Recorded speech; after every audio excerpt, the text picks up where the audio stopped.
A sexual assault allegation is throwing Maine's Senate race into turmoil, and Democrats are now scrambling to figure out what happens next. Graham Platner, the Democratic nominee for Senate in Maine, is reportedly considering withdrawing from the race after a Politico report alleged he sexually assaulted a woman he had previously dated.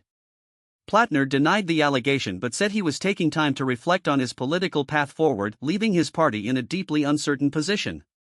Here is what we know about the timeline. If Platner withdraws by next Monday, Maine state law gives the Democratic Party until July 27 to name a replacement.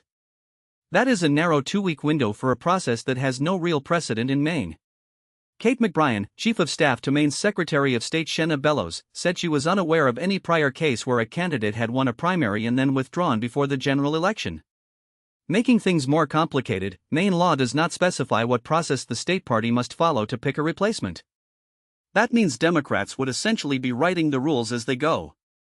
Charles Dingman, the chairman of the Maine Democratic Party, and other party leaders have already publicly called on Platner to exit the race. Behind the scenes, officials have been discussing their options. According to two people familiar with those conversations, the leading possibilities include holding a pop-up convention during the weekend of July 25 to select a nominee, or running a statewide caucus that would effectively redo the party's primary election. Party officials have reportedly ruled out letting the state party's roughly 100-member committee simply pick the nominee on their own. So who might step into the race? Several names are circulating. Shenna Bellows, Maine's current Secretary of State, is one.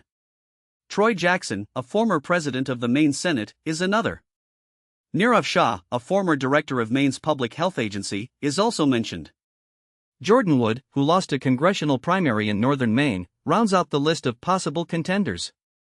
Notably absent from serious consideration is Governor Janet Mills, who had been considered Platner's top rival before the primary. Mills suspended her own Senate campaign weeks before the primary, citing poor fundraising, and she has not responded to messages seeking comment. Platner won the Democratic primary last month, but now his party faces the prospect of rebuilding a Senate campaign from scratch in the span of 2 weeks in a race that has national implications for the balance of power in Washington.